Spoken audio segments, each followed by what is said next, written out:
Hello everyone, I am Shikha, your sociology educator.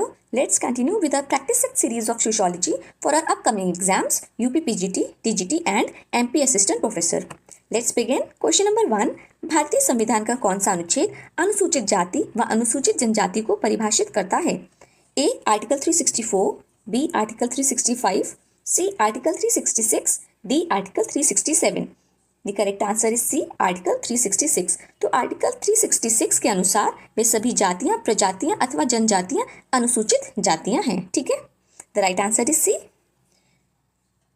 Next question है, निम्नलिखित में से कौन अनुसूचित जातियों और अनुसूचित जनजातियों का हिमायती था?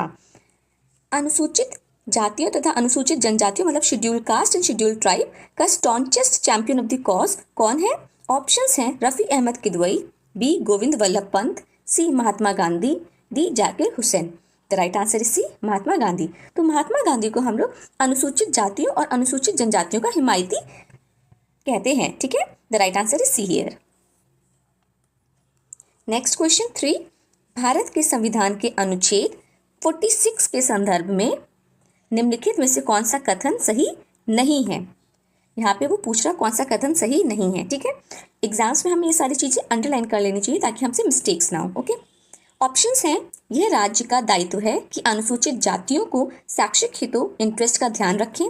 राज्य का दायित्व है कि वे अनुसूचित जाति, अनुसूचित जनजाति के राजनीतिक हितों का संरक्षण करें. सी, अनुसूचित जाति, अनुसूचित जनजाति के सदस्यों के आर्थिक हितों की देखभाल हेतु राज्य कर्तव्यबद्ध ड्यूटी बाउंड है. डी, राज्य अनुसूचित जाति, अनुसूचित जनजाति सदस्यों को सामाजिक अन्याय से बचाएगा. तो यहाँ पे पूछ रहा है कि under article 46 which of the following statement is not correct as per the constitution of India. Okay, the right answer is B, कि राज्य का दायित्व है कि वे अनुसूचित जाति, अनुसूचित जनजाति को के राजनीतिक हितों का संरक्षण करें. ये आर्टिकल 46 के अनुसार नहीं है. ठीक है, the right answer is be here. तो कुछ जो अनुच्छेद 46 है उसके अनुसार राज्य दुर्बलतर लोगों जिनमें अनुसूचित जातियां तथा आदिम जातियां आती हैं उनकी शिक्षा संबंधी आर्थिक हितों की रक्षा करेगा और सभी प्रकार के सामाजिक अन्याय एवं शोषण से उन्हें बचाएगा. ये आर्टिकल 46 कहता है. ठीक है, तो आर्टिकल 46 के अंतर्गत राज्य का काम है कि जो लोग दुर्बल हैं उनमें से जो अनुसूचित जाति और आदिम जातियां आती हैं उनकी शिक्षा को, उनके आर्थिक हितों को और उनके सामाजिक अन्याय व शोषण की रक्षा करना स्टेट का काम है. ठीक है, ना कि राजनीतिक हितों का. ठीक है, सामाजिक अन्याय एवं शोषण से उन्हें बचाना स्टेट का काम है, ना कि राजनीतिक हितों का संरक्षण करना. ठीक है, आर्थिक हितों का संरक्षण करना स्टेट का काम है लेकिन राजनीतिक हितों का नहीं. ठीक है, the right answer is be here.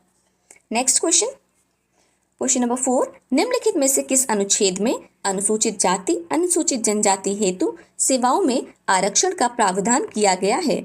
Option है article 335, article 336, article 338, article 339. The right answer is A, article 335. तो आर्टिकल 335 में अनुसूचित जाति और अनुसूचित जनजाति हेतु सेवाओं में आरक्षण का प्रावधान किया गया है. The right answer is A here. Question number 5. सांस्कृतिक विलंबना शब्द गढ़ा गया था. सांस्कृतिक विलंबना मतलब कि कल्चरल लैग. तो cultural lag term is coined bye A W.F. ऑकबर्न द्वारा, बी M.N. श्रीनिवास द्वारा, सी C.H. कूले द्वारा, डी D.P. मुखर्जी द्वारा. The right answer is A, W.F. ऑकबर्न द्वारा. तो ऑकबर्न ने सांस्कृतिक विलंबना i.e. कल्चरल लैग का सिद्धांत बताया है. उन्होंने ये भी बताया जो हमारी अभौतिक संस्कृति है वो भौतिक संस्कृति से पीछे रह जाती है. मतलब कि जो हमारा नॉन मटेरियलिस्टिक कल्चर है वो हमारा मटेरियलिस्टिक कल्चर से पीछे रह जाता है. ये थ्योरी दी है W.F. ऑकबर्न ने अपने कॉन्सेप्ट कल्चरल लैग में. ठीक है. 6. निम्नलिखित में से गलत को पहचानिए. निम्नलिखित में से गलत को पहचानिए. ट्राइब, कास्ट एंड नेशन, ये G.S. घुरे की पुस्तक है, ये बिल्कुल ठीक है.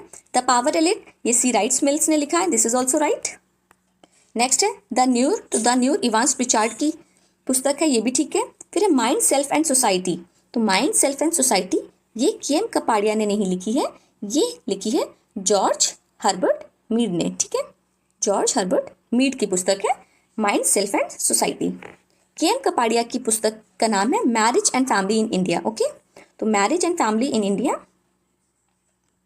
Marriage and family in India book is written by K M. Kapadia. ठीक है, तो mind self and society is written by G H. Mead and D is the right answer. Question में उसने पूछा है कि कौन सा गलत है, ये पहचानिए। ठीक है, तो सी हमारा गलत था, सॉरी डी गलत था। Mind self and society is written by G H. Mead. Question number 7, Bharat में सामाजिक परिवर्तन के संदर्भ में ब्रह्मनाइजेशन की अवधारणा का प्रथम इस्तेमाल किया गया था। A Andre Beteille, F G. Bailey, M N. Srinivas, Yogendra Singh द्वारा। The right answer is C, M N. Srinivas. Question number 8, जनजातियों के संवैधानिक हितों की जांच का जिम्मेदार उच्चतम सरकारी अधिकारी होता है। ऑप्शंस है जनजातीय विकास अधिकारी, अनुसूचित जाति एवं अनुसूचित जनजाति आयुक्त, सी है जनजाति कल्याण अधिकारी और डी है जनजातीय प्रशासक। The right answer is B, अनुसूचित जाति एवं अनुसूचित जनजाति आयुक्त। ठीक है, नेक्स्ट क्वेश्चन है क्वेश्चन नंबर 9, हट्टन के अनुसार जाति का कार्य है ए सामाजिक व्यवहार को नियंत्रित करना, बी सामाजिक परिस्थिति का निर्धारण करना, सी सामाजिक सुरक्षा प्रदान करना, डी जाति समाज को एकता के सूत्र में पिरोना, to unite Indian society. The right answer is A, सामाजिक व्यवहार का नियंत्रण करना। तो हट्टन के अनुसार जाति का कार्य है सामाजिक व्यवहार को नियंत्रित करना। प्रत्येक जाति के अपने कुछ नियम एवं प्रतिबंध होते हैं जिनके द्वारा व्यक्ति के व्यवहारों को नियंत्रित किया जाता है। जातीय नियमों के विरुद्ध चलने वाले व्यक्तियों को जाति से बहिष्कृत कर दिया जाता है। तो हट्टन के अनुसार जाति का कार्य है सामाजिक व्यवहार को नियंत्रित करना। The right answer is A. Question number 10, संदर्भ समूह की अवधारणा सर्वप्रथम प्रस्तुत की गई थी। ए स्टाउफर द्वारा, बी शेरिफ एवं शेरिफ द्वारा, सी हाइमन द्वारा, डी आर मर्टिन द्वारा। The right answer is C, Hyman द्वारा। तो संदर्भ समूह की सर्वप्रथम अवधारणा हाइमन द्वारा प्रस्तुत की गई है। ठीक है, नेक्स्ट क्वेश्चन क्वेश्चन नंबर 11, विधि व भूमिका की अवधारणा सर्वप्रथम व्यवस्थित रूप से विकसित की गई थी। ए मैलोनोविस्की द्वारा, पार्सन्स द्वारा, पार्क द्वारा और लिट्टन द्वारा। The right answer is D Lytton द्वारा। तो लिट्टन द्वारा परिस्थिति व भूमिका की अवधारणा सर्वप्रथम व्यवस्थित रूप से विकसित की गई। Okay, the right answer is D Lytton द्वारा। क्वेश्चन नंबर 12, नगरवाद अर्बेनिज्म जीवन की एक पद्धति है, ये कहा गया था। ए किंग्सले डेविस द्वारा, बी पार्क एवं बर्जेस द्वारा, सी पी गिडिंस द्वारा, डी एल वर्थ द्वारा। The right answer is D L Wirth द्वारा। तो एल्बर्थ ने अपने एक एसे में, अपने एक निबंध में urbanism as a way of life, urbanism as a way of life, urbanism as a way of life में नगरवाद सिद्धांत का प्रतिपादन किया था। नगरवाद दैट इज अर्बेनिज्म सिद्धांत का प्रतिपादन किया था एल्बर्थ द्वारा उनके एसे में। It is not a book, it is an essay. उनका एसे था urbanism as a way of life, जिसमें उन्होंने अर्बेनिज्म नगरवाद सिद्धांत का प्रतिपादन किया है। The right answer is D here. Question number 13, Bharat के विकास की पंचवर्षीय योजनाओं का प्रतिदर्श मॉडल लिया गया है। तो पंचवर्षीय योजना is 5 year plan. The question is asking कि 5 ईयर प्लान का मॉडल हमने किस देश से लिया है। तो ऑप्शंस आर संयुक्त राज्य अमेरिका से, जापान से, रूस से, चाइना से। The right answer is C, रूस से। तो रूस से हम लोगों ने पंचवर्षीय योजनाओं का प्रतिदर्श मॉडल लिया है। Okay, the right answer is C, रूस हियर। क्वेश्चन नंबर 14, अणुवादी परिवार दैट इज एटॉमिस्टिक फैमिली की अवधारणा दी गई थी। एटॉमिस्टिक की अवधारणा किसने दी है? ऑप्शन है मर्डॉक ने, वार्नर ने, डरखाइन ने और जिमरमैन ने। The right answer is D Zimmerman. तो जिमरमैन के अनुसार अणुवादी दैट मीन्स एटॉमिस्टिक फैमिली में रूढ़िगत लोकाचारों का महत्व समाप्त हो जाता है और प्रत्येक सदस्य की स्वेच्छा महत्वपूर्ण होती है। इसमें परिवार का अपने सदस्यों पर कम से कम नियंत्रण होता है। जिमरमैन की मान्यता है कि जो अमेरिकन फैमिलीज हैं वो न्याय सदी से एटॉमिस्टिक दैट इज अणुवादी परिवार में बदलता है। Okay, the right answer is D here, Zimmerman. Number 15, संयुक्त परिवार व्यवस्था विघटन के कगार पर है। निम्नलिखित में से कौन सा कारक इसके विघटन के लिए उत्तरदायी नहीं है? ए कृषि आधारित अर्थव्यवस्था औद्योगिक अर्थव्यवस्था की ओर अग्रसर है, बी पाश्चात्य प्रभाव बढ़ रहा है, सी भूमि पर दबाव बढ़ रहा है, डी कृषि उत्पादन बढ़ रहा है। The correct answer is C भूमि पर दबाव बढ़ रहा है। तो भूमि पर दबाव बढ़ने से संयुक्त परिवार व्यवस्था का विघटन ये कोई रीज़न नहीं है, बाकी जो अन्य 3 कारण हैं उसकी वजह से हमारे संयुक्त परिवार में अब विघटन देखा जा रहा है।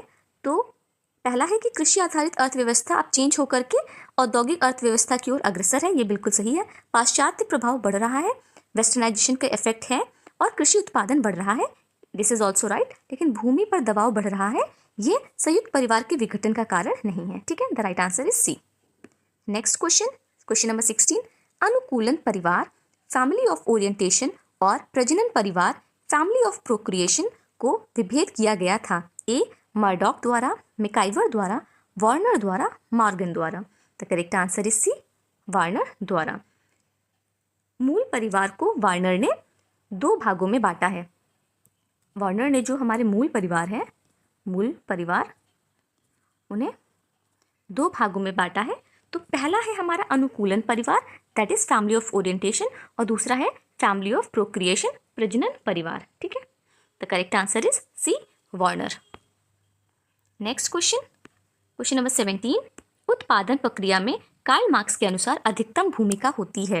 ए पूंजी की, बी मशीन उपकरणों की, सी श्रम की, डी सरकार की। The right answer is C, श्रम की। तो जो उत्पादन की प्रक्रिया होती है कार्ल मार्क्स के अनुसार उसमें अधिकतम भूमिका होती है श्रम की। The right answer is C. Next question, primitive culture के लेखक का नाम है। A Emile Durkheim, B Max Weber, C Tylor, D James Frazer. The right answer is C, Tylor. तो प्रिमिटिव कल्चर लेखक का नाम है टाइलर। तो टाइलर की किताब है primitive culture, okay. Next question है, पुस्तक गोल्डन बाउ के लेखक हैं James Frazer, Radcliffe Brown, E B Tylor, B Malinowski. The right answer is A, James Frazer. तो जेम्स फ्रेजर की बुक है golden bough. Golden bough book is written by James Frazer, okay. Next question है, आर्थिक तंगी के कारण किसी गांव या भूमिहीन मजदूर किसी शहर जाकर फैक्ट्री मजदूर बन जाता है, यह एक उदाहरण है। तो यह एक उदाहरण है क्षैतिज गतिशीलता का। द राइट आंसर इज ए, क्षैतिज गतिशीलता, हॉरिजॉन्टल मोबिलिटी। जब कोई एक भूमिहीन मजदूर किसी शहर जाकर फैक्ट्री मजदूर बन जाता है, तो यह एक उदाहरण है क्षैतिज गतिशीलता का। नेक्स्ट क्वेश्चन है, जजमानी संबंधों की प्रकृति होती है अस्थायी, स्थायी, अनुबंध परक, जजमान की इच्छा पर निर्भरशील। The right answer is B, स्थायी। तो जजमानी संबंधों की प्रकृति स्थायी होती है, ठीक है। नेक्स्ट क्वेश्चन है, क्वेश्चन नंबर 23, निम्नलिखित में से कौन सामाजिक स्त्रीकरण, सोशल स्ट्रैटिफिकेशन हेतु प्रक्रियात्मक रूप से उपादेय फंक्शनल यूटिलिटी नहीं है। ए यह अक्सर उपलब्ध कराने में मदद करता है, बी